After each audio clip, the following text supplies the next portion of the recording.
It's your girl, Sherilyn, and you're watching Sweep the League on Alamo City Podcast Network.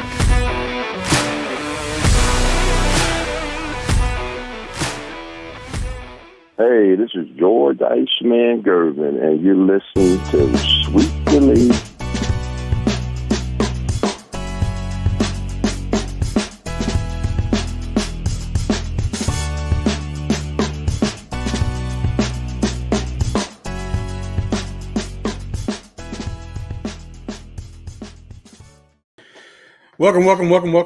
Welcome back. It is Monday. It is episode 10 of Sweep the League. It's Rudy Campos Jr. and Coach Gio should be on his way. He's actually kind of busy today. He said, he didn't want to put up with all the knuckleheads again today, but he's going to try to make it on sometime soon. But we do have Derek Gervin joining us today. We're going to get into a lot of talk, man. As we posted, we're talking it was a Gervin tribute weekend. We're going to get into that with Derek. He had a great time in Detroit. They were honoring George, the Iceman Gervin. Also, Derek got honored as well. We're going to talk about that. We're going to talk about fans on the court and then fans off the court. A lot of stuff going on with that. MVP race with Derek Gervin on the NBA side. You've got Shai, you've got Jokic, you've got Jason Tatum. Who else considers the MVP award? We know nobody from the Spurs, right? Maybe Wemby, maybe, who knows? Maybe he's like maybe 10th on that vote or something. Who knows? We'll go with Derek on that. Also, we're going to flash back on some more NBA vault. You guys love the NBA vault, so we're going to crack open that NBA vault, revisit it again with Derek Gervin. So again, let's bring him on. It's going to be Derek. It's going to be myself. Rock might be joining us later on. Again, Gio's going to be trying to join. But let's get the math, the myth, the legend in here. Mr. Derek Gervin. Derek, brother, how are you doing, man? Man, you started my day off with calling me Mister, so hell, that right there makes my day pretty good. I'm doing fine, Rudy. I hope you're doing fine. I hope our listeners out there are doing fine as well. Oh, man, as they are coming in. I've called you Mister for a long time. As I first met you, I think I called you Mr. Gervin the first time I ever met you. I don't think I ever called you by your first name at all, man. Yeah, Tim Gonzalez. Hey, Derek, we got Tim in here all the time, and I love it. He's a Blue Devil fan. He always tells me about my Tar Heels. I know. Last time I checked, I think the Tar Heels are 9, Devils are 10. If I'm not mistaken, I don't know. I could be wrong. I have to check on that. But nonetheless, man, I'm going to get into a little bit of talk here. I got to play this video real quick because we're going to start off this episode of Sweep the League like we have been lately with some Spurs Cheeseman. The Spurs Cheeseman is going to be with the Gervin weekend. Let me get this started here for you real quick.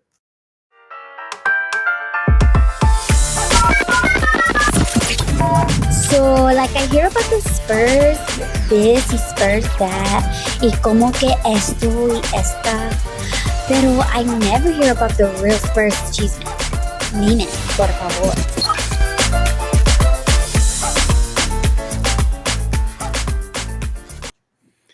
All right, thank you, Spurs Cheeseman girl. This is the Spurs Cheeseman. So, our Spurs Cheeseman, Derek, it's going to take us to the wonderful city of Detroit, your hometown.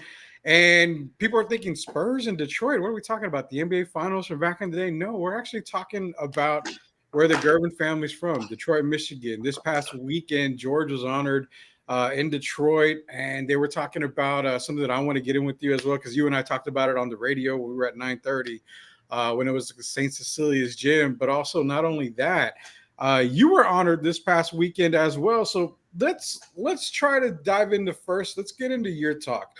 You were honored at a local church in Detroit. How did that go, man? I saw the certificate posted on your Facebook page.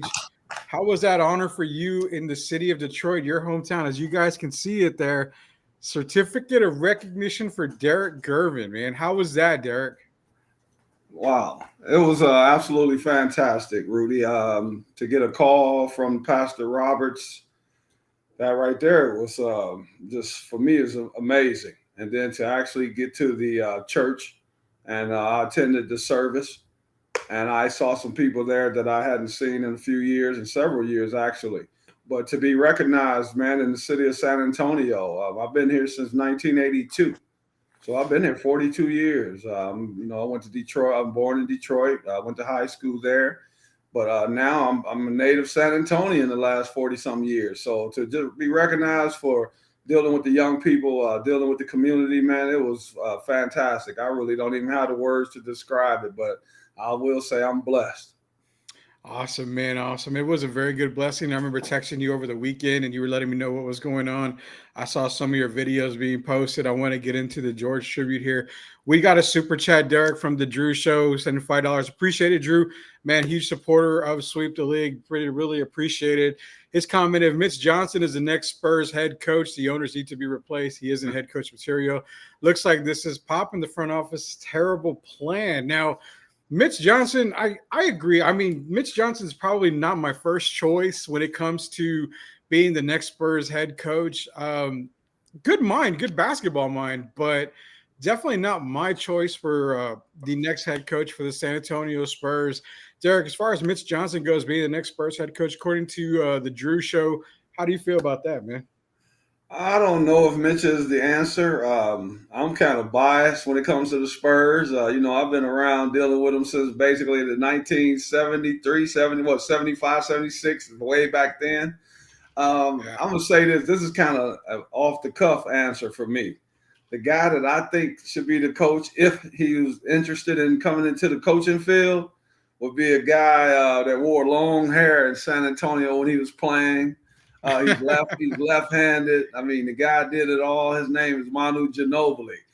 For me, I would like to see Ginobili get his chance. We saw Steve Nash get a chance with no coaching experience. So why not a guy like Manu Ginobili? If he was interested, that would be the perfect guy for me. Yeah, Manu Ginobili, that would be a really good hire for the San Antonio Spurs. I think Manu still needs probably a few more years of coaching seasoning before I could even consider him as a head coach. I think more for me, Derek, if Manu was to get his feet wet and maybe the G League with the Austin Spurs, kind of maybe go around those ranks. I mean, we saw Quinn Snyder go around that whole thing as well. So I think that helps Manu there. One guy I've mentioned to you a lot, and one guy who if you're going to go with a young coach, one guy that I've mentioned to you before that I really am high on is Charles Lee. He's an assistant with the Boston Celtics. He was under Mike Budenholzer in Milwaukee, especially during that championship run from Milwaukee. Charles Lee, I mean, he's a great coach on both sides of the ball. We're talking defense, on offense. I mean, the kid – he's got a mind of his own. I love the tree that he's been under when it's been under Budenholzer. Now he's in, like I said, in Boston as an assistant up there. Mm-hmm. I really like Charles Lee. I mean, those are kind of the guys that we're both looking at. I mean, cut you off, but what about Budenholzer? I think Budenholzer would be a pretty good hire as well for the San Antonio. I'm saying you could bring Budenholzer, and if you want to get Charles Lee, maybe a little more experience, maybe a year or two or whatever. Yeah, I wouldn't mind seeing Mike Budenholzer here. He's got a winning pedigree. As we know, he's worked under Pop, and I think he would be a great option as well. But I do have a lot of respect for Charles Lee. I think maybe I don't know if they were grooming Charles, though, in case Mike Mazzulla didn't work out. Yeah, I don't know if they were thinking about maybe Charles Lee becoming a Celtic coach. I don't know, but I definitely like him. And I think he would be a good choice for the Spurs. I think so. I mean, you're right. I think maybe he's got that plan in place to where Missoula's not working out in Boston. Charles Lee may get that opportunity up there. I mean, we had fans talking about possibly Steve Kerr being the replacement for Pop, but he just signed an extension. So he's going to be in Golden State for another 2 or 3 years. I got to ask you about that Golden State thing because you got me. I got to say Joe Mazzulla, man. I'm calling the man Mike. I got to correct that. Yeah, I know exactly who he is, Joe Mazzulla. But I would like to see, Lee is a really good coach. I've kept up with him the last year or two. You can see him continue to ascend in the coaching game, and I think he would be a great option for the Spurs because we get ready to turn it around. Oh, yeah, man. I would love to see Charles Lee get an opportunity, especially coaching the silver and black. You know what? If not even taking the head coaching reins, Derek, at least bring him in as probably your first assistant. I kind of like that idea. Get him under Pop, get him get his feet wet in the San Antonio organization. But Charles Lee is one guy that I'm going to continue to vouch for. And what's kind of weird is there's another guy that's coming up in the rankings. Now he got up into Division I now, I believe. And you probably know him a lot better than I do, but I've talked to him like 1 or 2 times on DM, and that's former Captain Lade, James Silas's son, Xavier Silas, is coming on up, man. How far before we see Xavier Silas getting these opportunities up into the G League and then maybe possibly not head coach, but assistant coach in the NBA? I'm hoping that Xavier maybe, could have the kind of success, maybe take the path that Kevin Ollie took. Yeah. And if they let him do that, I could see Xavier becoming a coach, a head coach. I love the young man. I thought he was a really hard worker as a player. He had to come in basically like I had to come in. We had to scrap and claw our way into the league. And he did that. And he became an NBA player. I would love to see him being given an opportunity. I would say the G League maybe for a year or two. And then, hey, he's another good option. We're going to have a lot of good options for the Spurs, man. It saddens me when you hear people say, like, San Antonio is not a media city. And I don't understand that because the city is continuing to grow. Yeah. But we also have our team with 5 NBA championships. So if we aren't a media city, what is Golden State and what is the Lakers? What are Boston? They must not be media cities either because we've already proven what we're about here in San Antonio. Yeah, 100%, man. Again, this is Derek Gervin, Rudy Campos Jr. Sweep the League comes to you Monday through Friday, 2 to 3:30 on the YouTube channel. Just go to Alamo City Podcast Network, smash that subscribe button so you get our notifications when we're coming on live here. We're talking NBA coaches as far as San Antonio Spurs because the Drew Show, big sponsor, big advocate for Sweep the League, big supporter too. Leaving a $5 super chat. Again, if you want to leave a super chat, we'll get to your questions as soon as possible. Drew Show, we appreciate it again.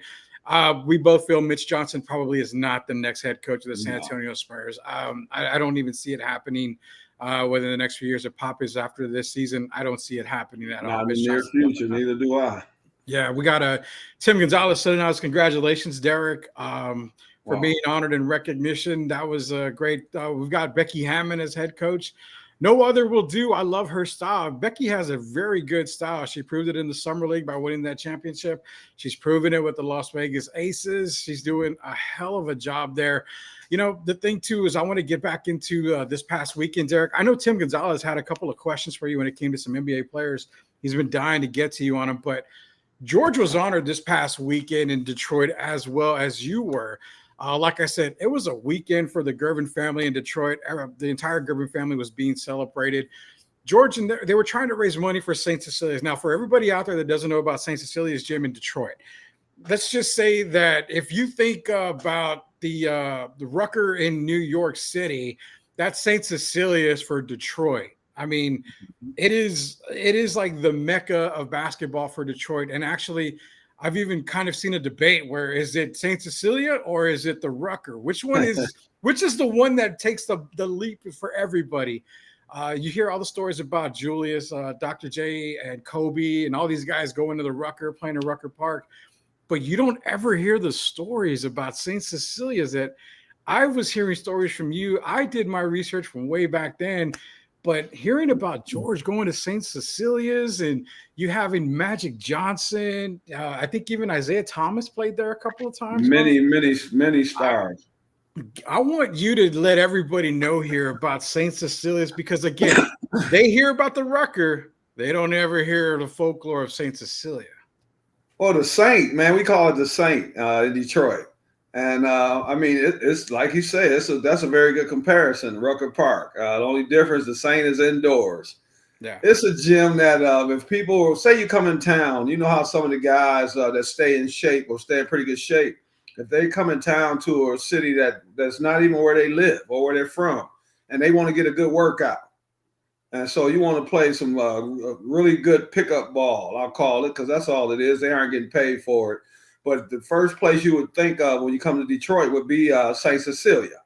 Yeah. And so George used to play there, Rudy, and the guys would find out. They would already have the gym booked. And then all of a sudden they get a call that George wants to come in town. He's going to be in town and he's going to play. He wanted to play next weekend. So there was a group that would actually cancel their hours at the gym. Yeah. They had the gym booked. They would give that time up so that George could come in and play.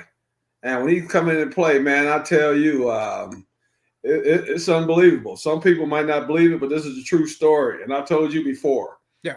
The Saint Cecilia had windows outside that were high up. Okay. So I would say when you get to that all the way up to the window, you would have to stand on someone's shoulder to look in the window. And man, it was amazing to see people actually climbing up on someone's shoulder just to get a preview of what was going on inside.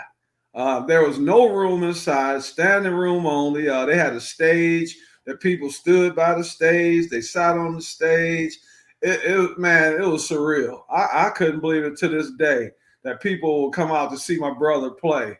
And they come out and they supported him, and he would put on a show. I actually posted a video yesterday, about 20 minutes, of him talking about how the fans responded. Mm-hmm. And for him to still remember it, that should tell you basically all. I don't have to say much more. They really, really, really wanted to see a show, and George made sure he gave them a show, and it was just surreal. And to see the event the other day, the event was hosted by Jalen Rose. Yeah. And I'm sure everybody out there knows who Jalen Rose is. It was Jalen Rose, and Derek Coleman was part of the sponsorship. He was helping out. All the Detroit Pistons were there except maybe two of them.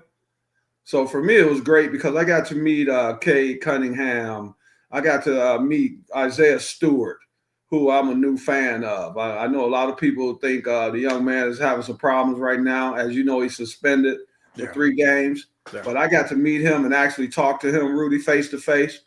And you can tell when someone's really listening to you, right? So the young man seemed like he was on. He's not a bad young man from what I could see. And the best thing of it all is he got married that day. And so for him to even show up at the event, man, I'm sure they wouldn't have made him. They would have gave him a pass if he didn't show up. Yeah. But he showed up anyway.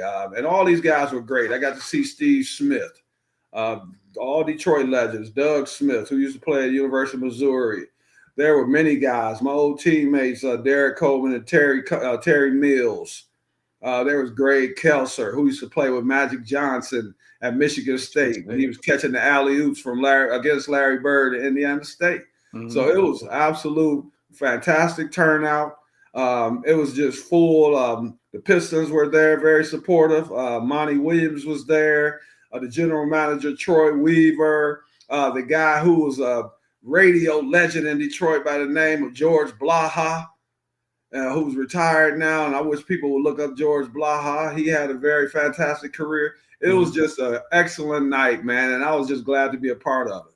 Yeah, man. I saw the videos of you when you posted on your Facebook page, and I saw the one where Jalen and George were talking. And you know what? The one question I think that stood out to me was how, and it's funny because I know I've talked to you many times about it, where Jalen said, you know, you've got Kareem had the signature sky hook, and you know, so and so had the signature move, and your signature move was the finger roll, and is the finger roll. Everybody, when they see finger roll, it's like, oh, hold up, you know, that's George Gervin. But it's funny because not too many people realize that George wasn't the first guy to finger roll. I mean, let's go back.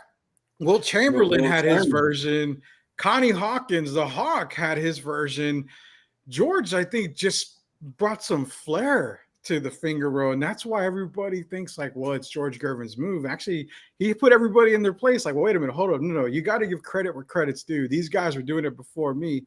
I just added a little bit of flair to it. You know, that was the one part of the conversation that I really enjoyed that not many people actually remember or even know about. I'm glad he was humble because he makes sure not to take the limelight away from those guys.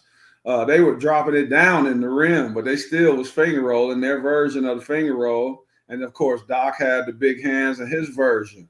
Yeah. George, the difference was, and Jalen talked about it, George was below the rim on his shot when he did it. Yeah. And on his way up, he would throw it. I mean, the ball would go over the top of the backboard, man. That's how high up he shot it. And he just put his own version onto it, his own spin. But at no point does he ever claim to and be the inventor of the finger roll. And I appreciate that from my brother, man, because he's being very humble. But he's being honest. He just he had an imagination, and he watched all those guys. He studied all those guys. He respected all those guys. And then when you're already playing with Dr. J, when you come right into the league and you're playing with Julius Erving, man, can you even imagine what kind of feeling that's like? Doc was still establishing himself, but he was doing it on a quick pace. And so George, playing against him one-on-one every day after practice. And I guess they might have practiced and played horse, maybe. See who had the finger roll, the best finger roll. And maybe that motivated George. Oh, I know, man. That was a great evening because you got to mingle with a lot of NBA players, current NBA players for the Detroit Pistons, Detroit legends. Derek Coleman, Jalen Rose. You were there. Even Tobias Harris's dad was there. I saw a post picture with him. You and I, when we talked before, we talked about Tobias Harris's dad as well. I mean, it was just a great night in Detroit. For the Gervin family. I mean, it probably is a night that everybody wishes that they could have attended, but I would have loved to have been there, but I probably would have been kind of in the corner, like, what's going on here? Looking at all these redwood trees standing next to me, man, because I'm a little short guy. So, I mean, again, congratulations, Derek, to you and your brother. Hey, Rudy, and Tim, let me answer. First, I want to thank Tim for the kind words about my recognition. Yeah. But yeah, the two people that were missing were Chris Webber, and the other was Spencer Haywood. And I watched Spencer Haywood. Spencer was watching the women's game out at the University of Southern California at that time, so he didn't make it. And Chris Webber was the only other guy that was mentioning. But yes, he did play at the St. Cecilia. Tim, I actually played there only one time. We used to have what they call a Christmas tournament, Rudy. Yeah. So I played there one time, and our team was like rated number 2 in the city at that time, and we were playing against Cooley High, and not the movie Cooley High. That's Chicago high school. So from Detroit, Cooley High, and they were rated number 1, and we were rated number 2. They beat us that night. I'll never forget the score, 90-89. That was our first loss. That made us 13-1. I had 39 points, but we came up short. So that's my best memory as far as playing at St. Cecilia, the one and only time, and we lost, my man. We lost. Well, I did play against St. Cecilia in San Antonio in middle school. Actually, it's from St. Gregory's, and we won that game. I remember we won that game, but definitely isn't the St. Cecilia's up in Detroit. Just to get a great weekend. We got a question from Tim here. For you, Derek. Derek, prime Allen Iverson versus prime Russell Westbrook. Who wins that one-on-one matchup? I'm gonna take Russ because of size. I know Allen and Russ was at one time. People remember Russ was a pretty good defender. Yeah, and I think he's a little too strong and too big for Russ. It would be, for Iverson, it would be a really good matchup. If they played a 7-game series, of course, both of them would win some games. But I would probably take Russ if they played a series. I would take Russ 4 games to 3. So you're taking Russ. Me, I don't know, man. I'm not too sure who I would take. I mean, Russ has probably the advantage, like you said, size-wise than Iverson, but you think it would be easy? It would be easier for Iverson to score? No, because the reason that's why I take Russ. If Iverson was a better jump shooter, remember, Iverson shot 42% for his career. Now, if you're talking Steph Curry versus Russ, then I'm going to go with Steph because of the outside, the range, and the creativity off of the dribble and all that. But AI is basically the crossovers and trying to get to the basket. And I just think that Russ could have stopped him often enough to be able to, get the ball back and then back Iverson down, basically. And there's nothing AI could do once Russ gets to the basket. Because Russ has elevation. He just jump over AI. It would be a good series, but I would take, or if it was just one game, I would barely give the edge to Russell Westbrook. Gotcha. Okay. I can't argue it because that's kind of I would say probably Russ because of like I said, the defender on him, and he's got the size on Iverson. So that would actually be a pretty good matchup. We need to get that for All-Star Weekend, Derek. Something like that going, because that would be pretty awesome. John's in here now. How about Iverson versus Steve Nash? Is that a mismatch? I don't know. Iverson, Steve Nash. Was Nash a really good defender in your opinion? I don't think Iverson is either. That's what I'm saying. But I would rather see that than if I'm gonna put Russ out there. I'd rather see Russ against somebody like a Derrick Rose or a Baron Davis or someone who also has some physicality. If you're gonna go small guys, I would rather see. I would put Nash in there or Kyrie or someone like that. Now Kyrie versus Iverson. I mean, that's Oh kind of boy, that's box office, sir. that would be box office there. Kyrie versus Allen That's Iverson. box office. And I hope the NBA. I actually hope the NBA is listening because I've talked to you before about how they can make the All-Star game better. And what better way than a one-on-one or a two-on-two, something like that? I think Yeah. that would be something that would pique the guys' interest. One-on-one, Yeah. two-on-two, something like that. So a good representation for like NBA All-Star Weekend, because you mentioned it, but my thing too would also be do a 3-on-3 competition, but where every team is represented. I mean, that would be now you can have your all-stars. Great, you've been voted as all-stars, but get a competition where every team is involved. Now, MLB sort of they used to do, I don't know if they still do. I haven't watched the All-Star game in a couple of years, but they used to do it to where at least one representative from each team was there. And that's something where I could see the NBA doing. Hey, why not do a 3-on-3? You get 3 guys from the team, maybe 4 or 5. That way you have some subs in there. But a 3-on-3 tournament, just let them play throughout the weekend, kind of like the round ball ruckus was in San Antonio a long time ago. Yeah, I played in that. I played in the round ball ruckus one time. That was awesome. That was over I played in there with your former coach, Keith Edmondson. Oh my God. Finished Dembo. So I played with 2 San Antonio legends. Oh man, I would have loved to have seen that. And Keith Edmondson, if you're listening, I'm sorry. I apologize. I know I got on your bad side when I was at St. Gregory's, but one day we'll talk about it out. We'll talk it out and see what I really did, because I still don't know what I did at this time. But I remember the round ball ruckus. That was actually pretty cool. Actually, where we played was at St. George Marionite on Babcock, is where they had that tournament. Oh, yes, sir. Yeah, so that was actually fun. But something like that for the NBA during All-Star Weekend, I think that would be awesome. John is saying you never beat us, Rudy. I went to St. Cecilia. We were undefeated. It was either at St. Gregory's or when I played CYO. I know I played at St. Cecilia's gym a few times. So I'm gonna have to look it up. If I can find the yearbooks, and I have them somewhere here. We're gonna have to get into that, because I know we went undefeated at St. Gregory's. So Tim is in here as well. How about Wemby and Gervin in late 70s and 80s? So your brother teaming up with Victor Wembanyama. I tell you what, all of our fans, Derek, all of our listeners, they love to talk old school basketball, old school football. We're just going to continue right along here on Sweep the League. But your brother and Wemby, man. Now, what I look at is everybody sees George as a scorer, finger roll, one of the masters of the game on the offensive side. Wemby's got offense as well. Wemby's got defense. But what people fail to realize is how good of a defender George was. That would be a pretty nice tandem right there between Wemby and George. Well, what George would do, he wasn't a great defender as far as moving himself, moving laterally. But what he was good at is he could stand a step or two off of you, and kind of entice you into taking the jump shot. He didn't give you room to drive.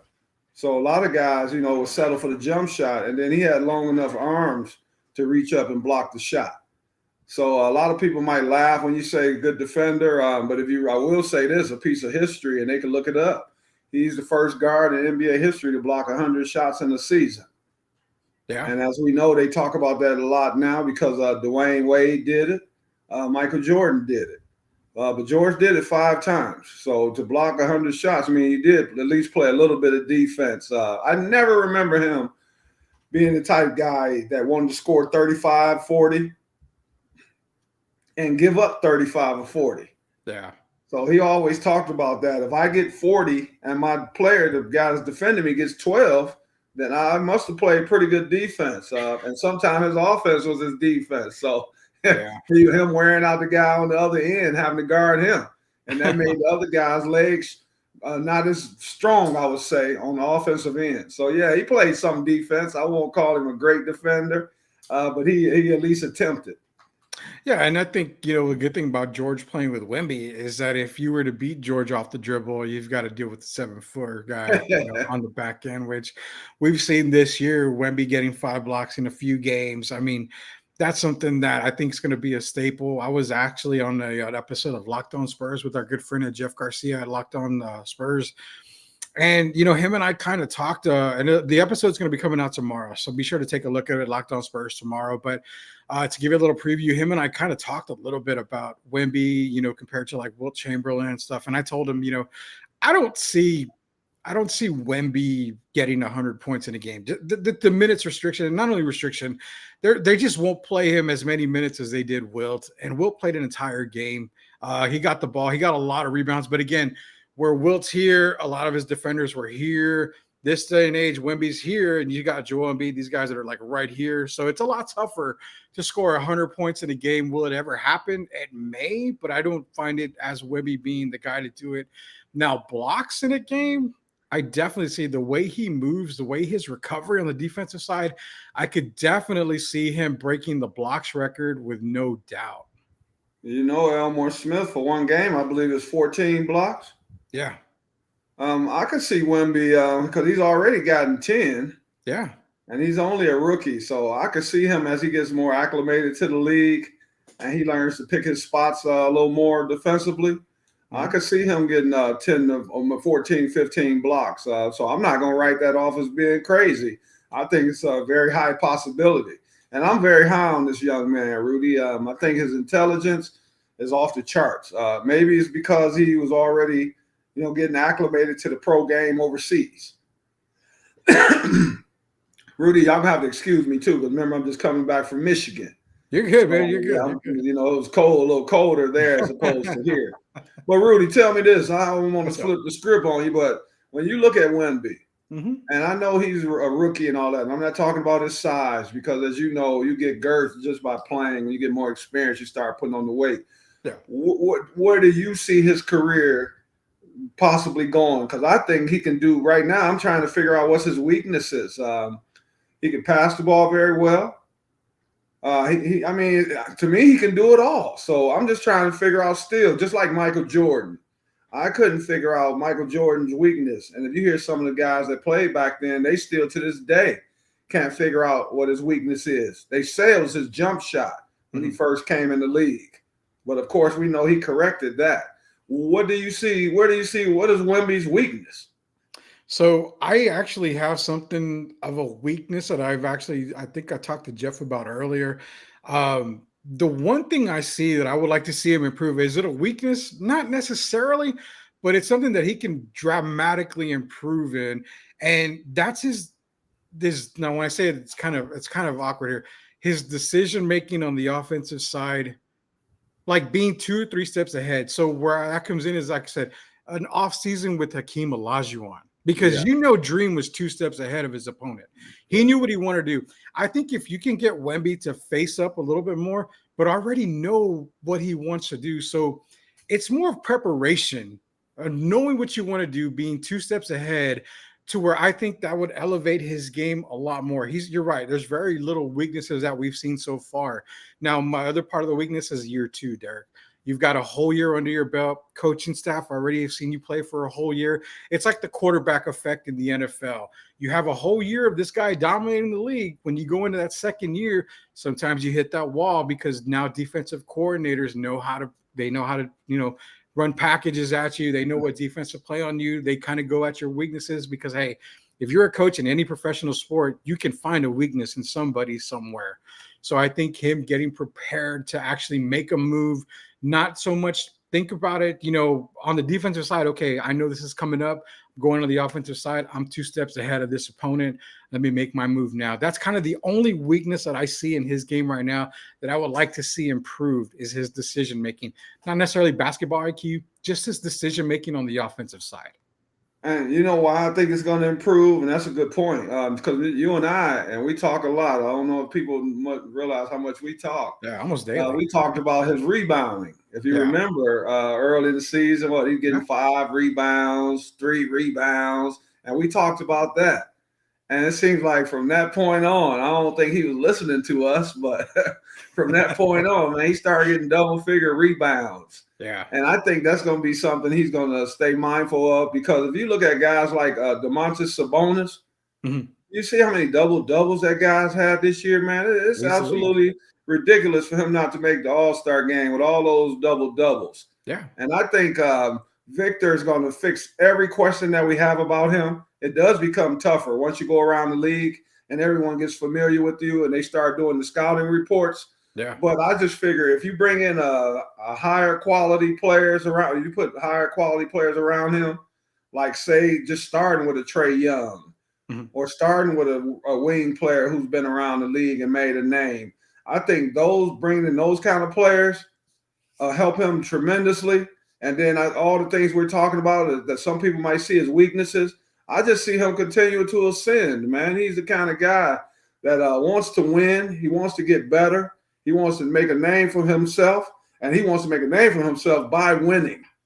There are some guys that just want to make a name for themselves, and they don't care about the team. Stats. It's all I hate to bring up a Jordan Poole or someone like that, a young guy like that. But if we're gonna talk about it, I'll bring it. But Poole seems like he plays for himself, and that's why he's no longer in Golden State.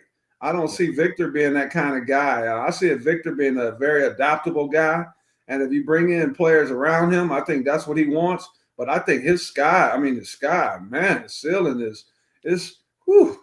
I don't even know if he has a ceiling.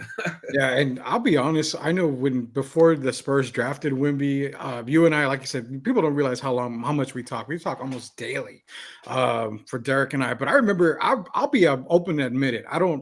I say stuff, but I always say stuff not for clickbait or likes or whatever. I say it because of what I see. You've always said the vision test is what proves a lot of things. And for me, my biggest concern with Wemby coming in was, how would he transition? Because when he played overseas, you and I were both talking, when he played overseas, it wasn't like he was playing the elite part of international play. It was, it wasn't great competition. So his transition for me was going to be tough. I figured, okay, he's coming into the league. He's probably going to get the ball stolen a lot. He's going to be making a lot of mistakes. To my surprise, his adjustment, Derek, has been unbelievable to the NBA game. I surely, say apologies to Victor Wembanyama because I was unsure how him coming into the league, knowing that the competition was not great internationally where he played, but he was able to adjust, and we're seeing the type of player that he can be. So the other thing too, Derek, is the fact that the Drew Show is in here. As I'm getting the number, like that's crazy.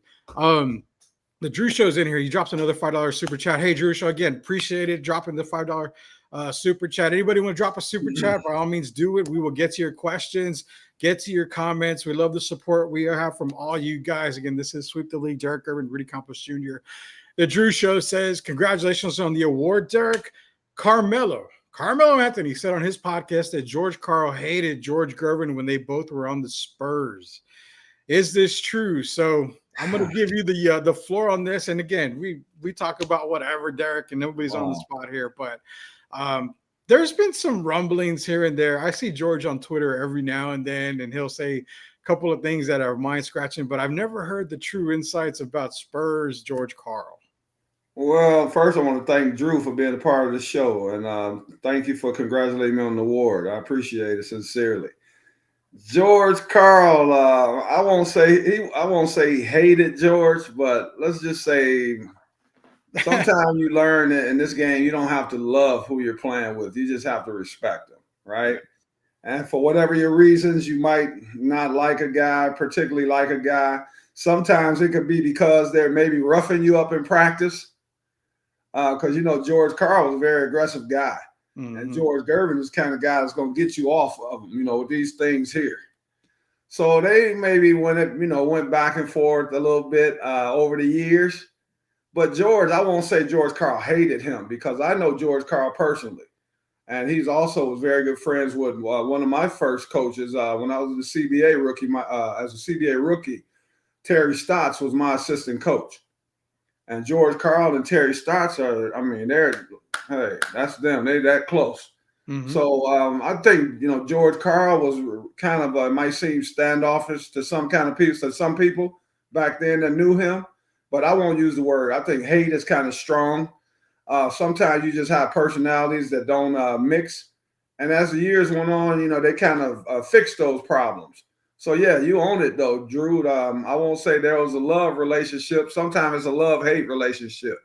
So, yeah, you're right on the money. They did have some issues, but they fixed those issues as they got a little older. So, yeah, but you're on it 100%. Yeah, great question from the Drew Show. Hey, that's a good thing I love about having Derek on with us at Sweep the League, part of the family here, is that you guys, a lot of people they hear radio, Derek, and they don't ever get the full effect. But with you on the show, it's like you gave everybody, background stories and backstories from behind the locker room, and all this other great stuff. You and I talk a lot about it all the time. When I keep mentioning that, because we do talk a lot about it. But yeah, guys, if you have any questions, any super chats, especially, drop some super chats in here. Ask whatever you want. We definitely will get to every single question and comment. That's kind of what Sweep the League is. We come in with an agenda, and then the listeners take over. So we're like, you know what? It's a listeners show, and it's a podcast for the people, by the people. Wemby has one weakness: his height. Players can easily steal the ball if he tries dribbling. That was a huge, for me, Derek. That was a huge concern, because at 7'4", I was taught by Coach Conchas at St. Gregory's. I was taught by even Keith Edmondson, a good friend of yours, all the way up to Coach Cortez. When I was kind of practicing with him. The taller you are, the further the ball has to go down. So if you're having a smaller defender, it's easy for them to swipe that ball. And that was my concern, but I haven't really seen that this season from Wemby.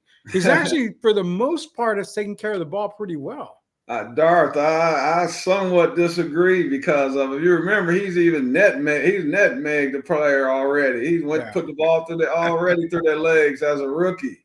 And so that was phenomenal. I think he's not a bad ball handler at all. And I think he's conscious of his size difference. Mm-hmm. And he seems to carry the ball. I mean, he doesn't turn the ball over a lot. He's a really good ball handler. He's actually got a lot of craftiness to his game. But I understand if you were talking about, I would say, and Rudy, you know this, I would be more worried if the league was playing the type defense like an Alvin Robertson. Oh, yeah. With the help defender, Alvin would help out on guys like that. Alvin basically time your dribbles, but you don't see that as much today. And I think Wemby's a pretty good ball handler, and I think he's a pretty astute guy. He's going to continue to get better, and he's mindful of all these things that we talk about. He must even read some of the stuff, man. I'm going to say, some players don't go on social media or want to read stuff about themselves. I think he reads the positive and he reads the negative. And I think he's the type of guy that wants to prove people wrong. So he might not be the greatest ball handler right now, but he's the greatest ball handler I've seen at 7'4". Oh, yeah, definitely. Because, you haven't really seen anybody over 7'2". Ralph Sampson could handle the ball a little bit, but it was a different game. Yeah. But Ralph couldn't handle it as far out on the floor as Wembanyama. So I just think he's going to continue to get better at everything that every single category in the NBA. I think he wants to master those as much as he can. And I think he'll work hard and try to make those things happen. Yeah, 100%. And you bring it up, Alvin Robertson again. I'm a fan of Alvin Robertson, as a basketball player, a huge fan of Alvin Robertson. But I learned from him, and I learned from another guy, that you count the ball from your hand, from the palm to the ground. You make the count. When the count is even, that's when you go for the swipe. You know who was the other guy I learned it from, Derek? Tim Hardaway was the other guy I learned it from. Well, he's from down here, Texas, El Paso. So yeah, Alvin Robertson and Tim Hardaway. For those of y'all playing basketball out there, all you got to do is from the palm of the hand to the bounce of the ball, count it. Once it's even, you take a swipe. Rudy, I did that. If you look at my stats when I played, even in the NBA, I got a lot of steals. Yeah.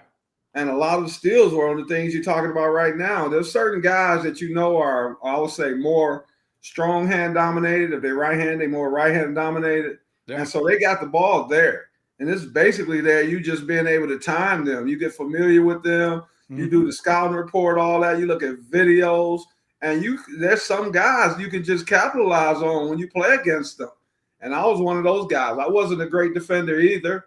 But, man, I'm going to tell you, I'm going to be there. And I'm gonna go. If you put the ball in front of me, I'm going for the steal. I'm not going over. I'm not going to go to the point where I get us beat and it's 4 against 5 or 5 against 4 because I gambled and I'm out to play. But I'm gonna go try to gamble if you put that ball in front of me. Oh yeah, man, and I'm gonna let out some of my secrets here. When I used to play at St. Gregory's, I was in the post a lot. I didn't really play the guard position. Actually, Keith Edmondson put me at the guard position a little bit, and I don't know why. I hated the guard position, but I learned to play point guard in CYO. I loved playing point guard growing up, but at St. Gregory's, I loved the post area. So I kind of had the little thing that where people would in the post, and I'm guarding them. I would always use the little pull of the shorts, the tug of the jersey to kind of, when I knew that ball was coming in, I would grab the shorts away from the ref and just pull it down on one side because, hell, man, when you're a kid, you feel your shorts coming down. Your first instinct is, oh my God, let me get my shorts. The ball will be right there. Now, I got caught a couple of times and, I got in trouble a little bit for a couple of times. But there's little things here and there. A buddy of mine used to say, when he would be there, he would used to kind of use the finger to like tickle him a little bit every now and then. And it kind of, does him off.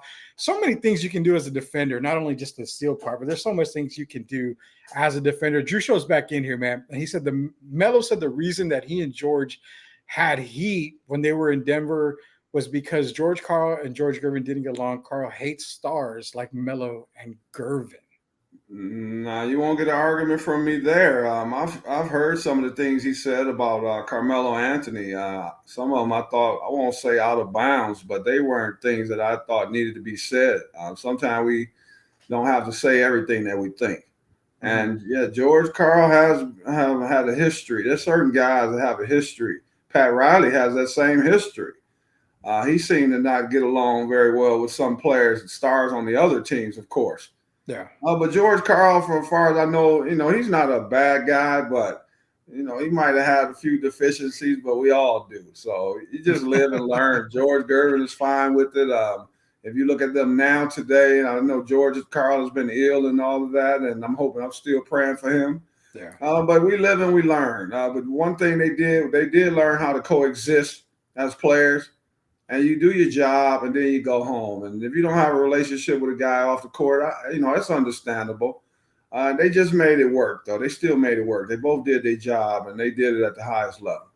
Yeah, for sure. So what we're going to do here, let's take a break. We're going to get a little commercial break in here.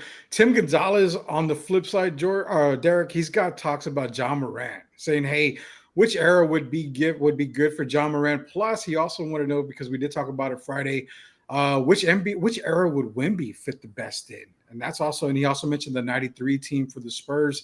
Keep that in mind. This is Derek Gervin, Rudy Campos Jr. Sweep the League. Again, all part of the Alamo City Podcast Network. All you got to do is go to YouTube, hit that subscribe button, become a member. That way you can see when we're going live. We'll be back here in just a minute from one of our good buddies, Jeff Garcia. We'll be back here at Sweep the League. Locked On Spurs is your daily Spurs podcast, hosted by Jeff Garcia, the lead Spurs writer for Ken's 5 San Antonio. Jeff has a healthy plethora of guests all the time on the Locked On Spurs podcast. You can also follow Jeff on Threads at Jeff G Ken's 5 SA. You can also follow Jeff on Twitter at Jeff G Spurs Zone. So make sure you go ahead and give Jeff a follow not only on Threads and Twitter, but also on YouTube at youtube.com/@Locked On Spurs. This is where you're going to be able to find the replay of the Locked On Spurs podcast. Make sure to like, subscribe, and share. That is Jeff Garcia, Locked On Spurs, friend of Sweep the League, and he'll be back on here, Sweep the League, for just in a little while here. This is Derek Gervin, Rudy Campos Jr. back on Sweep the League. And thank you, Jeff Garcia, for being a really good sponsor of the Alamo City Podcast Network. Let's get back to some of the chat here, Derek. So before we left, Tim Gonzalez says Ja Morant. Now, yes, which era would better fit for Ja Morant? Who would have given him problems? So the Ja's game, I think, it's this era. I think he would be more dominant this era. Back in the day, man, I don't know.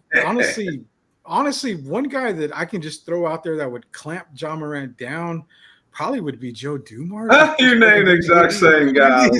I mean, for granted, everybody can know we didn't talk about this. I just basically said this, but that's funny. I think Joe Dumars would clamp Ja Morant down. But Derek, I'm gonna give you the stage here. You answered it, man. Look, I played against Joe in college. Joe went to McNeese State.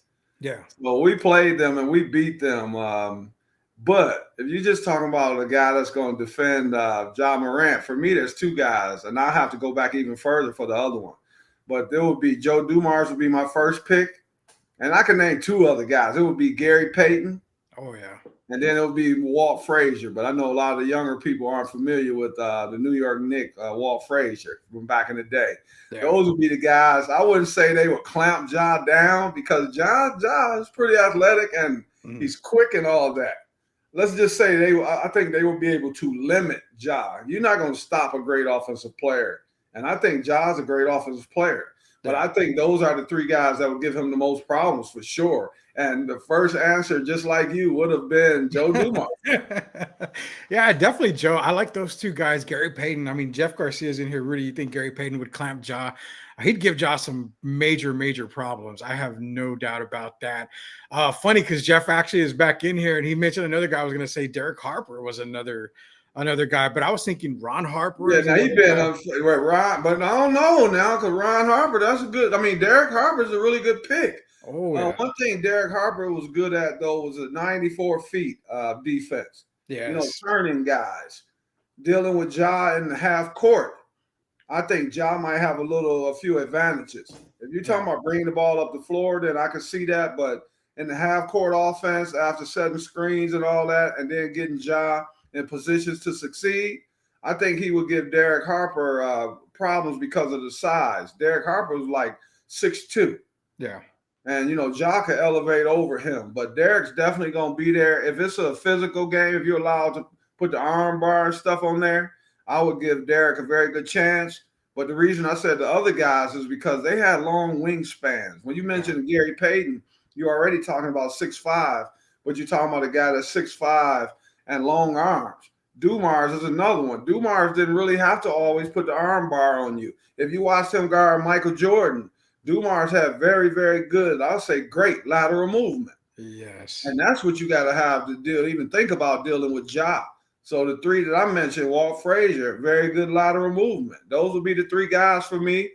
Derek Harper, if it was bringing it up the floor 94 feet, but in the half-court offense, it would be those three guys that I mentioned. Yeah, Derek Harper's another good one. I always looked at possibly. I love Alvin Roberts. So I'm going to keep him off the list. I know he's a really top end defender, but I would even go with a guy like a Michael Cooper would be another guy who I think would definitely another guy with long arms. Long arms as well. Also, man, I'm going to throw a name. I got to throw a name out here, Derek, because thinking about Ja Morant, he's a lot bigger than Ja. But I think defensively, he could probably keep up with him. And again, nobody really has heard of him. I'm pretty sure, unless you're an old hat like me, Derek, and probably Jeff Garcia, was Bobby Jones is another guy that came to mind, who I feel that could possibly stop Ja if they was in that era. Bobby Jones could guard 1 through 4 even back then. So, and I think that would be a good matchup because he's a guy that it seemed like Bobby Jones never got tired.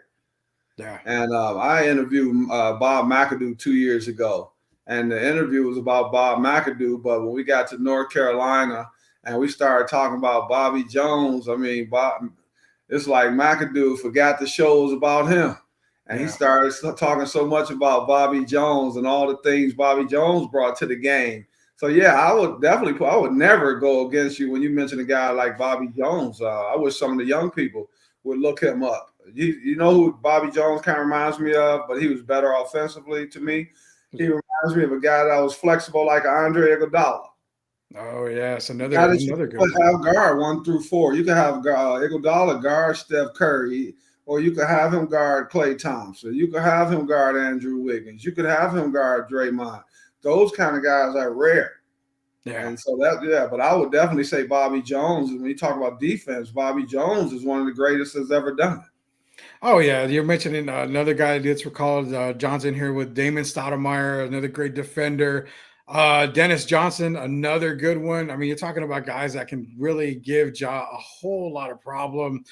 To me, Ja Morant's classic NBA comp is David Thompson, George Gervin rival, but Thompson was like 6'4" and 210. So the comparison from the Jew show saying that he's a comp is like David Robinson, George Gervin's rival, David Thompson basically for Ja Morant.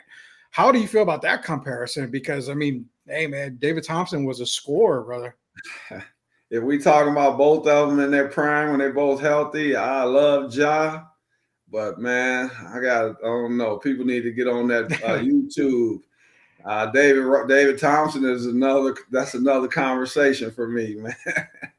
He's one of the what if guys, Rudy, that they always talk about. Yeah. If they didn't get hurt. And because you're a big fan of Brandon Roy. And so am I. And I put David Thompson even over guys like Brandon Roy. David Thompson is the kind of guy that you would have in the conversation with the Michael Jordans, the Dr. J's, and all of those guys. And I don't think Ja fits into that category, but David Thompson certainly does. Yeah, man, David Thompson was huge. I kind of like this too by the Drew Show. He says Ja couldn't have played in the 50s, 60s, 70s, 80s, 90s. Let's be honest, he's light in the ass. And undersized hand checking ends John Moran. I think if the hand checking is more into the game like it was back then, you're definitely slowing Ja down. There's no explosiveness. I mean, there definitely is not any explosiveness, because if Ja's going to be explosive back in that era, let's take the 80s, for example, he'd have to have a body like a Dominique Wilkins. He'd have to have the body.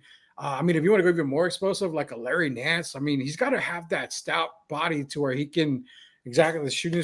Biggest issue right here. Yeah, not a very good jump shooter. Yeah, he shoots more of a set shot.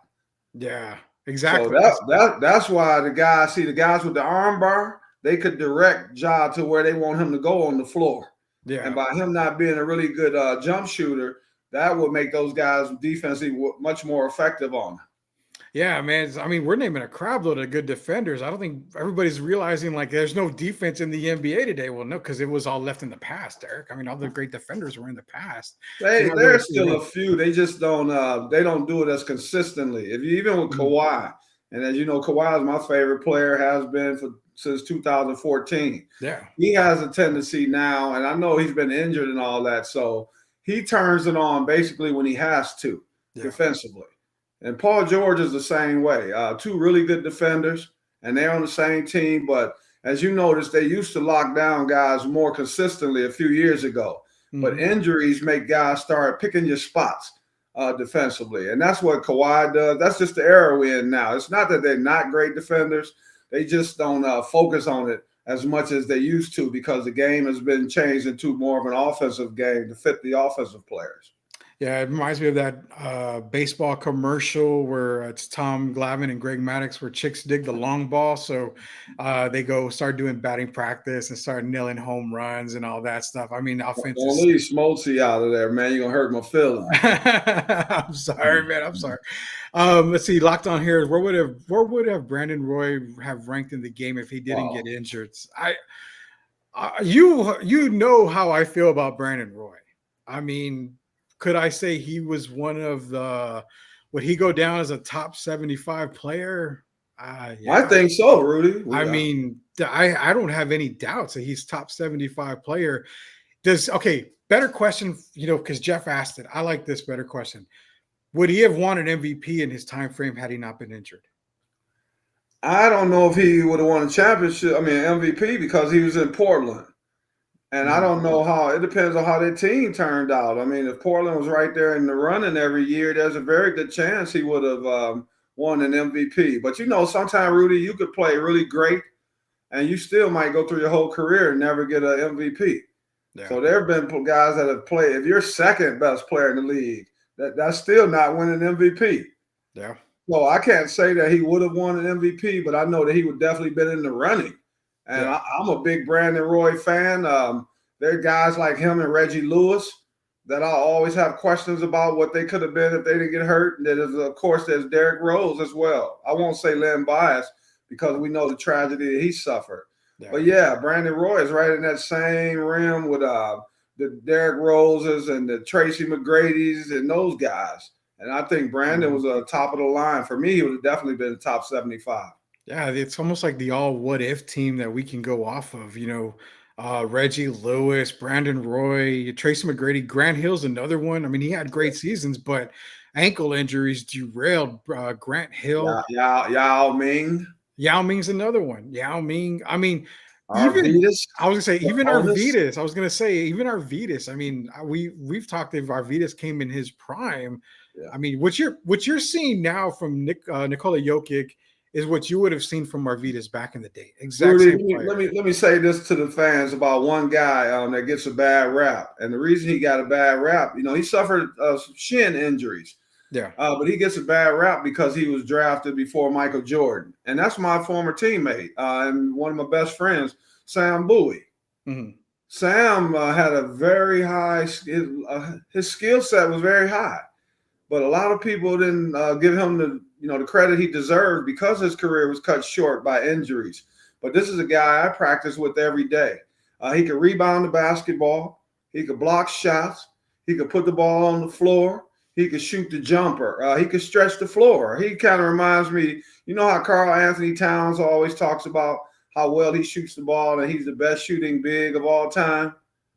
I would question that.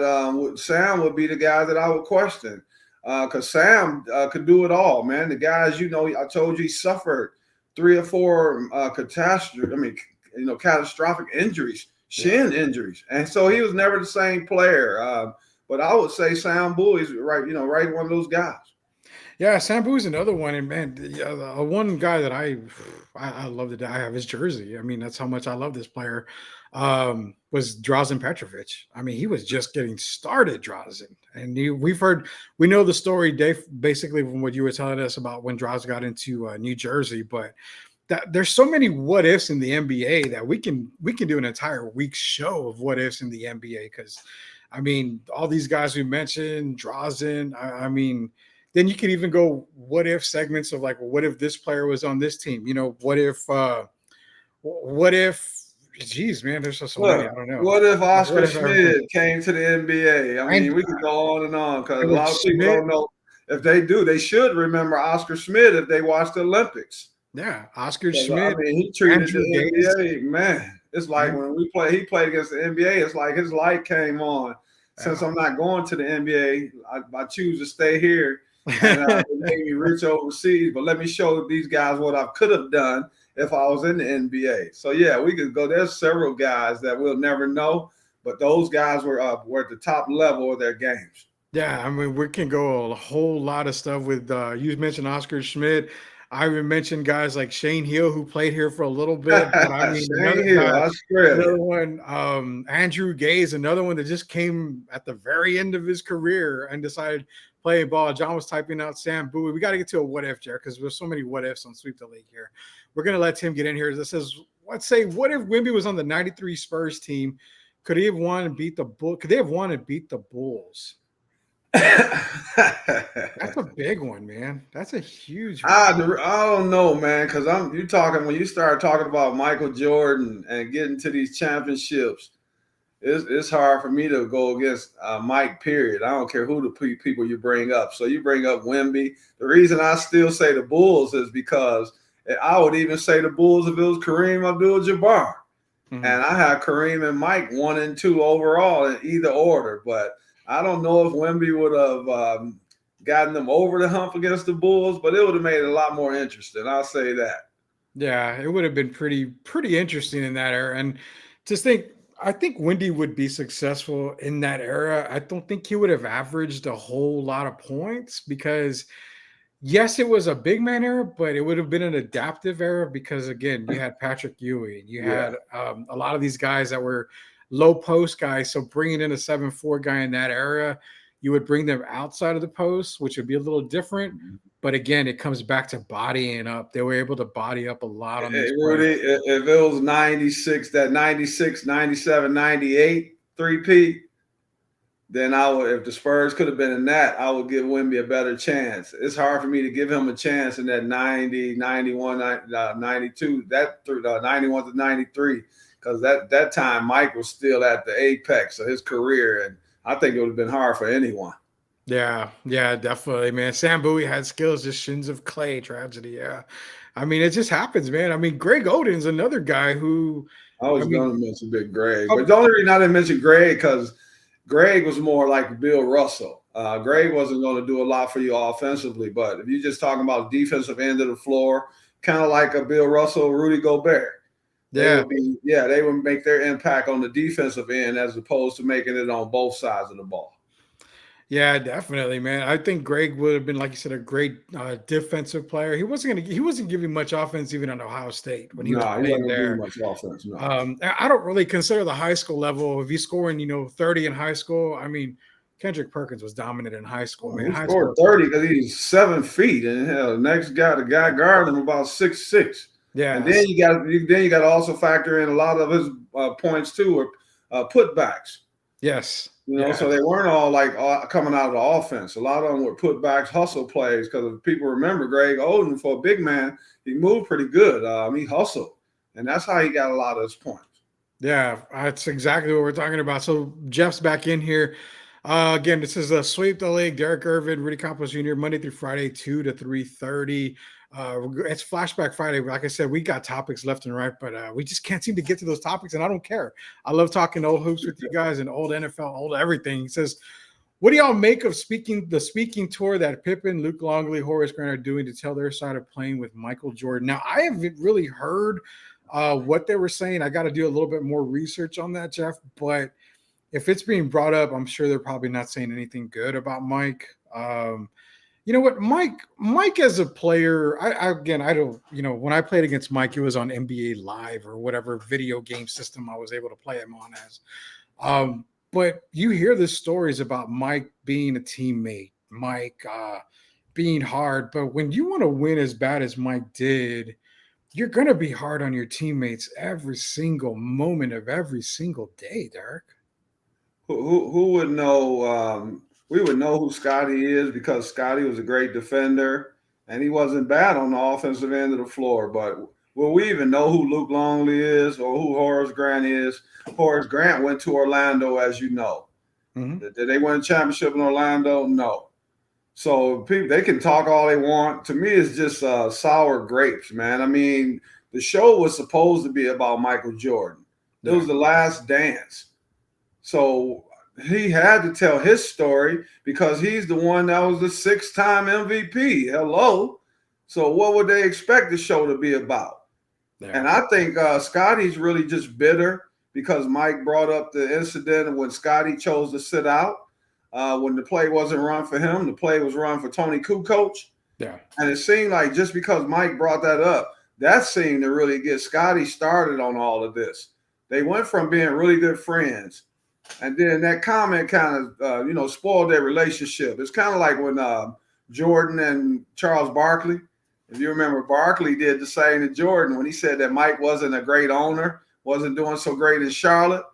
And that ended up fracturing their relationship. Yeah. And I think this is just spoiled sour grapes on Scotty's part, doing anything he can get attention these days. And now he wants to bring Luke Longley and Horace Grant in it. And I think those guys should just be happy that they got an opportunity to play with Michael Jordan, and they got some things that you could never take away called NBA championships. Yeah, man. I mean, you can't fault. I mean, you know what? You're right. If not for Mike and, even for Scotty, Luke Longley, would have been the guy that was in Minnesota for a while and had an okay career, bounced around. Horace Grant was great in Chicago, but I mean, he still was good in Orlando. So, I mean, again, he's making his name off of Scotty and, Mike went to Orlando, got, his name off of, Penny and Shaq and there when they made the NBA finals. Well, what would Luke be upset about? I mean, he had to spend time with, remember you had Bill Wennington? Yeah. So you had other guys. And Ed Neely. And you had Big Will Purdue. Yeah, Ed Neely was there. Yeah, Ed Neely, who played with the Spurs at one time. I used to play pickup ball with us. But I'm saying you got the big man. You got Will Purdue. You got Bill Wennington. You got Luke Longley. So Luke should really be happy to be able to go out there and get a championship. People will always remember who Luke Longley is, who he was, and who he is. And the reason they'll remember that is because he played with Michael Jordan.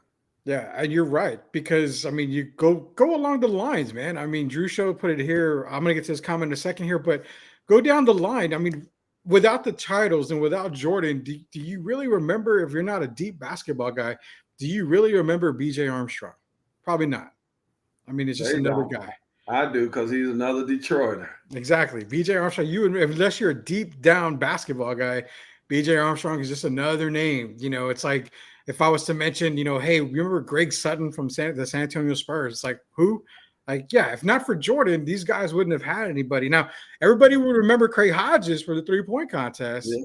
But again, who outside of that would you remember? I mean, Scott Williams is another one, that you would probably think like, oh, okay, Randy Brown. I mean, come on, Randy Brown. Pete Myers, Rudy, the guy who helped me go to Italy and play, and who also played with me with the Nets. Pete Myers was my teammate, and Pete has never had a problem with it because Pete liked the adoration just of being that word NBA, those words NBA champion.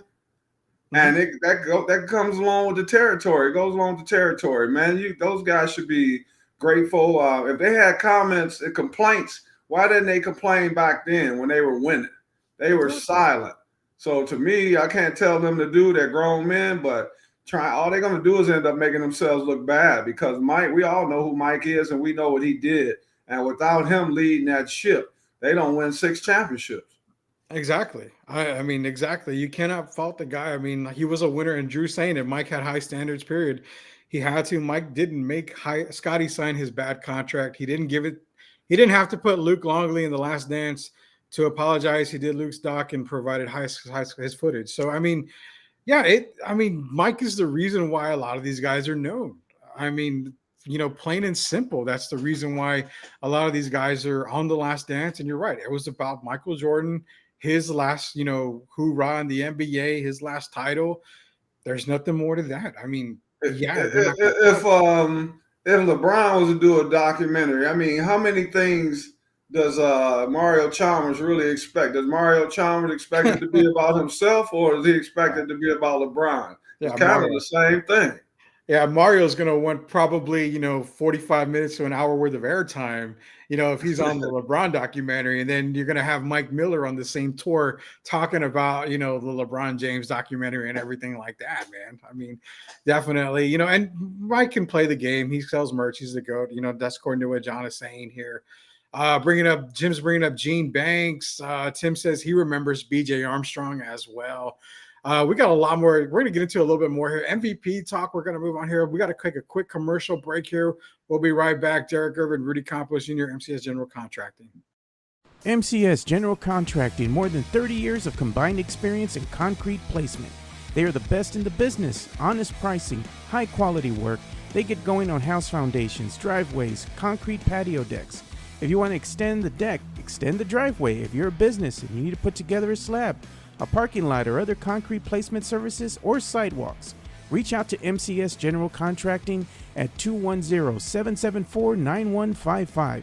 They're confident in their skills, so give Chris Leha over at MCS General Contracting a call at 210-774-9155. And thank you for being a sponsor of this show. Yeah, MCS General Contracting. Appreciate you, Chris Leha, for always being supportive of the Alamo City Podcast Network. Again, just go to YouTube. You can find us there, Alamo City Podcast Network. Hit that subscribe button. Join us, myself, Derek Gervin. Gio will be back tomorrow. Rock will be back probably throughout the week as well. Real quick, we're going to get into Thursday. For all you guys that have NFL draft questions, be on that show Thursday. We've got a mock draft guy. He's going to be on the show on Thursday talking about all the NFL draft stuff. So we've got a bunch of NFL topics coming up on Thursday. So again, Caleb Williams, Marvin Harrison Jr., getting some questions here. I'm going to make a post so we can get it for a mock draft guy ready for him. He's going to be our Sweep the League draft guru. So definitely. What do you got there? Hey, Rudy, I won't be a part of that show, but man, this is going to be interesting, that top 10, because they're going to be, it sounds like it's going to be a bunch of receivers that are going to be in the top 10. I've heard like possible 4 or 5 receivers going in the top 10 picks. Yeah. And that would be like amazing. So I'm going to tune in. Yeah. So, I mean, definitely you got Marvin Harrison Jr. From Ohio State. Malik Neighbors, LSU. Keon Coleman is another one that's getting talked about. Malachi Corley from Western Kentucky, who I feel is probably the steal of the draft. I've been trying to write Andy Reid and text Andy Reid like, hey, you need to get this kid for Pat. I mean, this is a guy that you want to get for Patrick Mahomes and Malachi Corley. But you're right. The receiving class it's good this year. But it's that quarterback position that has everybody frazzled because everybody loves Caleb Williams. I'm not a fan of Caleb Williams. Everybody loves Drake May. I've got questions on Drake May.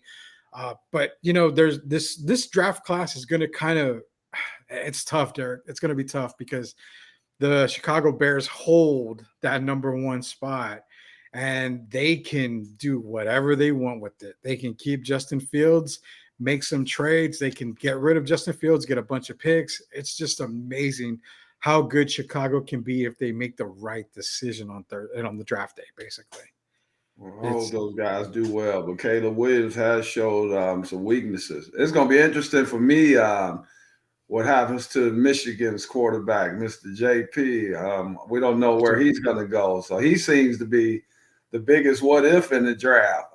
People still don't know if he's going to be a successful quarterback or not going to be successful, but he did do very good things in Michigan.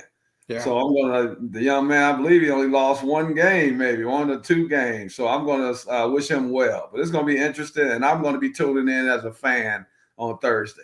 Yeah, for sure, man. And JJ McCarthy from Michigan, I've got about a 3rd or 4th round grade on him. He's got stuff he's got to work out, but I think if he's in the right system and the right, team, he can sit a whole year, maybe 2 years, kind of get that Aaron Rodgers type treatment where you come in, you learn from a great veteran, and then you can get your way onto the field. But it's going to be interesting. I will definitely get into that. Do you have him basically similar to Shedeur? If Shedeur were to come out this year? No, Shedeur, I've told you a million times, and I'll say it again. Shedeur is undraftable for me right now. I would take a 7th round pick on Shedeur, maybe 6th. I've gotten a lot of flack over it. And you know what? Just look at the tape, man. I mean, I feel like with Shedeur Sanders, his best move is to get away from his dad and join another program because he'll get that extra coaching that he needs. Mm-hmm. Should have gone to a USC if he wanted to stay over there and the West Coast, or go to Oklahoma. Go somewhere where you can build your quarterback resume up. And I mean, hell, even if he was to go to the SEC, just go to another program where your dad is not involved in it.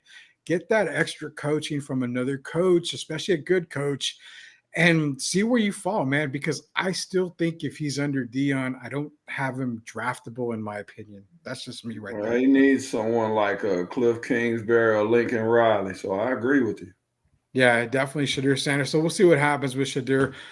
Drew Show's back in here. Let's be honest, with the rest of the LeBron James documentary, we want to know what went down between LeBron's mom and Delonte West. Delonte went from rapping about KFC to homeless in the streets. That's kind of a documentary in itself, I think, something like that. But definitely can't wait for Thursday's show. Tim is saying Dwayne Carter. Yeah, definitely. And John's wondering what round will Rudy be drafted in? Every team needs a great water boy. I can, what, if Jerry Jones wants to pay me, $500,000 to pass out water, who am I to turn Jerry down? I definitely would take him up on that offer.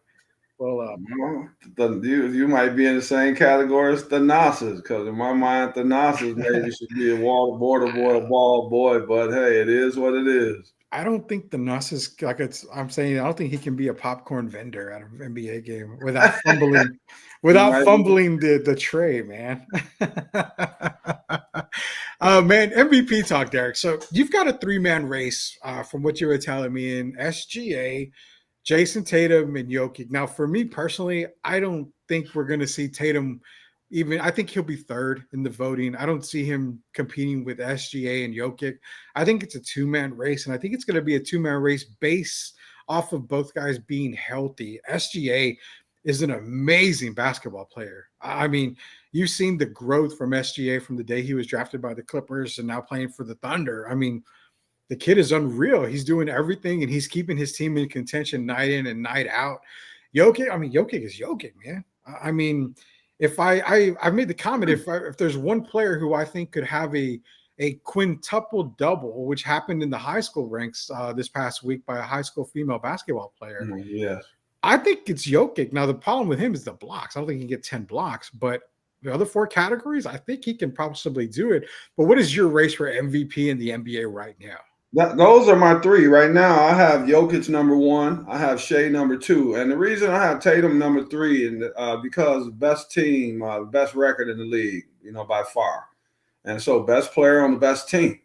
I don't think he's going to win either. Matter of fact, I know Tatum's not going to win the MVP, but he deserves to be in the running because they've only lost 12 games. And so for me, that's why I picked him. I have to put him over guys like Anthony Edwards, Giannis, and Luka. I have to give him the nod because of their record, and they've done it consistently all season. I think it's going to come down to Jokic, Mr. Triple-Double, and I think it's going to come down to Shea. And the reason I put Shea in there because if I'm correct, they're like 47 and 10 or something. No, 40 and 17, if I'm correct off my head. 40 and 17, right? Yeah. And they've played 57 games. Shea has been over 30 points 42 times. Yeah. Out of 57 games. And I'm from a scoring family. And it's not just his scoring. The guy also can defend. He can pass. Yeah. And more than that, Rudy, he's a team player. If you watch him play, he's not taking bad shots. He's playing within the framework of the team. And for that reason is why I have him right up there with Jokic. And you know how I feel about Jokic, man. I mean, what do I have to say? I posted an article. I posted on Facebook yesterday. I already have Jokic in the top 10 all-time centers. Yeah. And someone told me he doesn't defend. And I told them where I don't know what you've been watching because he does defend. You don't have to be jumping up the 40-inch vertical to play defense. He has very good hands. He knows how to reach in and get swipes, and he knows how to use his positioning. He's not the strongest guy with that body, as you see, but the guy is so intelligent. He knows how to put guys in position to fail, and that's what I like about him. And then on the offensive end, I mean, what do I have to say? Is there anything that needs to be said, man? The guy just does it all. Last night he had 30-something and 16 rebounds and 16 assists. Yeah. I mean, what else do I need to say? So for me, it'll be him and Shea running away with it, but I would factor Tatum in there. I have to give him the respect he deserves because he's led them to the #1 ranking, even though they have the addition of Drew Holiday and they had the addition of Porzingis. I still have to give Tatum credit because he's leading that team. He won't win it, but I can't see anyone else finishing above him. So it would be Jokic and Shea, however they choose to go. That will be decided in the last 25 games. Yeah. But one of those two will win it. And then I would definitely have Tatum third. Yeah, so I've got SGA first, Jokic second. And when I say second, I mean you're talking 1A, 1B, and then I have Tatum. Definitely, I got 10 minutes as I'm a hater for Tatum because he went to the best school in the world. And of course, that was Duke. I don't have any hatred towards Tatum and Duke. I mean, I don't like Duke. I mean, I would say hatred is a hard word, and I've used it before when talking about Duke, but I've grown up. Excuse me. I've grown up a little bit, a little here. Rudy, I don't know what you're doing. I don't know what you'll do when Jerry Jones hires Deion as the Cowboys head coach and burns a first-round pick on Shador and a second on Deion Sanders Jr. I'm afraid for you. I am not afraid. So, Drew, I am not a Cowboy fan. I'm a Falcons fan. So as long as Deion stays away from his former team, Atlanta, and I don't have anything to do with them, I am perfectly happy with it. They can go to Dallas and do whatever he wants. Is Drew serious, though, about Jerry Jones hiring Deion? No. I know Drew knows better than that. Jerry Jones is not bringing in anyone to be the face of that organization over Jerry Jones. He's proven that time and time again. If he got rid of Jimmy Johnson and Bill Parcells, Deion doesn't stand a chance. Man, what's funny is last week or a couple weeks back, maybe he brought in Jimmy Johnson as an advisory guy. So maybe Jerry's getting a little soft. I don't know, man. I mean, Jimmy should have never been fired. He should have been there as long as Tom Landry. Jimmy should have had probably the pop treatment, the Belichick treatment. Like Landry. Landry's another. Landry firing was the biggest. What in the hell? Well, yeah, that was the biggest what in the hell there ever was, if there ever was one. But what's funny was when Jimmy was fired, it was on a school night. I remember because I woke up at like 2 a.m. and I think I was feeling sick. Turned on Sports Center, and that's when I heard about Jimmy Johnson being fired from the Dallas Cowboys. And I'm like, are we serious? Like, no, I got to be true. Why didn't they mail that man a ring for the following year when they brought in Barry Switzer?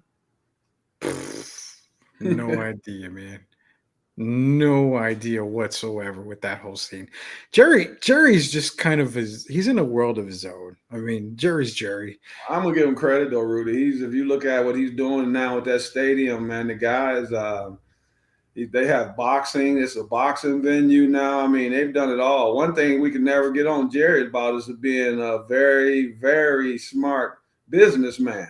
Yeah. Some of his football decisions have been a little questionable, but now he's got another one coming up, and I'm sure you guys are going to address that on Thursday as well, right? With his Dak Prescott $60 million talk. Yeah, we actually talked about it last week, and again, I can ask you about it too. With Dak Prescott getting ready to reset the quarterback pay scale, basically $60 million a year. Now, again, I am an advocate. Don't pay Dak all that money, but then the other guy on my shoulder is saying, well, with none of the top quarterbacks, Herbert, Mahomes, all these guys not being a free agent until 2029, who in the hell else are you going to pay?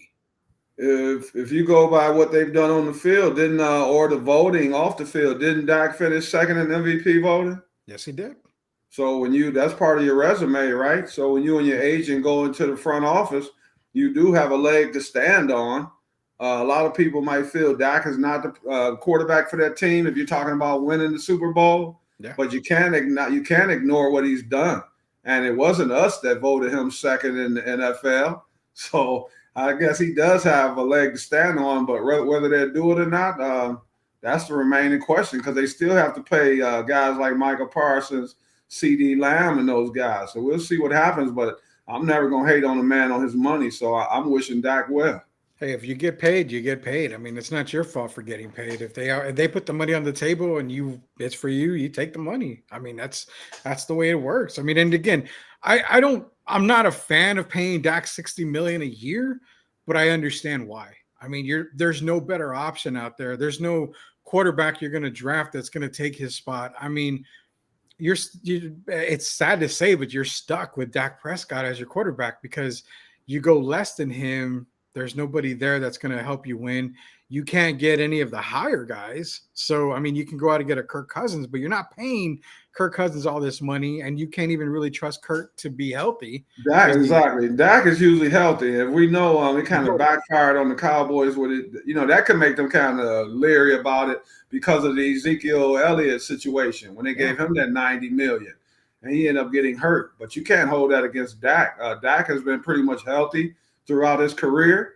And if you look at the stats, I mean, he's thrown for 4,000 yards. He's done this. He's done that. He's done everything but win a Super Bowl. So Lamar Jackson hasn't won a Super Bowl, but we saw what happened with him. He got paid. Yeah, I mean, again, you're going to get paid. And, Drew shows back in here. And Jerry is a businessman because he makes over $1 billion a year after expenses with the Cowboys. Crazy. That's all Jerry is, man. Jerry's a business guy. I mean, it's funny because I think I keep thinking like this, and I hope I'm wrong. But when I look at Jerry Jones, I look as a guy who's a fan of the game, doesn't really care about the outcome. He just says what he says on the radio in front of cameras, in front of the media. Because why? Because at the end of the day, Jerry doesn't give an ass cracks what you think or what any media person thinks. All he knows is that I have an NFL team. I have America's team. I'm making more money than any of you guys will see in your entire lifetime. Who cares if we win games or not? Oh, Cowboy fans are mad. Well, guess what? Next season, we're going to compete because the job of the Dallas Cowboys is to be Super Bowl champions, and we are going to be Super Bowl champions. When he's gone in his limo, Derek, he forgot. He's the opposite of Steve Ballmer with the Clippers. Yes. Steve Ballmer loves the game, but Steve Ballmer really wants to win. But you said it. Jerry says all the right things in public, but once he leaves that camera, man, Jerry's so happy. I mean, the guy, he got Jerry Jones and you got Stephen Jones, and they still have the title of America's team. So it really doesn't get any better than that. And it's funny because you hear a lot of people say, well, what do? You stop supporting the Cowboys and Jerry will make a change. You can stop supporting the Cowboys. It doesn't matter. Why? Because you're still going to tune into the game every single week. You're still curious as to what Jerry's doing. there's no way you stop supporting the Cowboys. Me, I'm a Cowboy fan by marriage. I've said it once, I'll say it again. If I want to stay married to my beautiful wife, I have to say go Cowboys at least 16 times out of the year, if anything. So I mean, unless they play the Falcons, then it's we know that one way. Exactly. But man, hey, we didn't quite get into fan storming the court. We'll get it out with you on Wednesday because you'll be back with us on Wednesday. Yes, sir. I do want to talk about that because not only that, you had Kevin Durant's incident in Dallas. It's just getting real crazy. So I want to get into the fan talk with you, but nonetheless, man, we spent an entire hour and a half with all the listeners here, and you know, everything has to come to an end, and we know that this show has to come to an end today. But we'll be back tomorrow, 2 to 3:30. Coach Gio will be back. The Rock should be back tomorrow. Derek will be back on Wednesday. We'll be talking about fan storming the court and everything else that comes out. You guys want to go back in the vault? We'll go back in the vault here with Derek Gervin. But again, Thursday, we've got some NFL draft talk. Join us Thursday. It's going to be a whole show basically on NFL draft. We'll be joined by the mock draft guy he's on Twitter. Just search for @mockdraftguy. You'll be able to find all his stuff. I retweet a lot of his stuff. So we'll be going to that on Thursday. But hey, for Derek Gervin again, Derek, congrats to you and the Gervin family on this past weekend, man. It was a blessing. It was awesome to see everything that you posted. If you guys want to go look at it, if you're friends with Derek on Facebook, you can check out all his videos on there as well from this past weekend. Get that interview between Jalen and George. That was a very good interview. Go into the St. Cecilia lure of everything going on. What's up, man? You're the man. And I'm saying that sincerely. I hope people really start tuning in. More people. Tell a friend about the show, please. You're the man at this job, man, and you're a great friend as well. So I enjoy doing the show with you. I look forward to being back on Wednesday. Appreciate it, man. I try to do it, and the reason why I do it is for you guys like you and Gio and everybody else, man. We want to make sure everybody gets to love the talking sports, and like we do on Sweep the League, we sweep as much as we can, and we try to cover everything. So I appreciate your words, and yes, you and I have been friends for a long time now, so it's going to keep on going, and we will see you back on Wednesday. So for Derek Gervin, it's Rudy Campos Jr. For the Coach Gio, for Rock. Until we sweep the league again next time, we'll see you later, knuckleheads. JC, have a good afternoon, and thank you very much. I saw the comment. Appreciate you.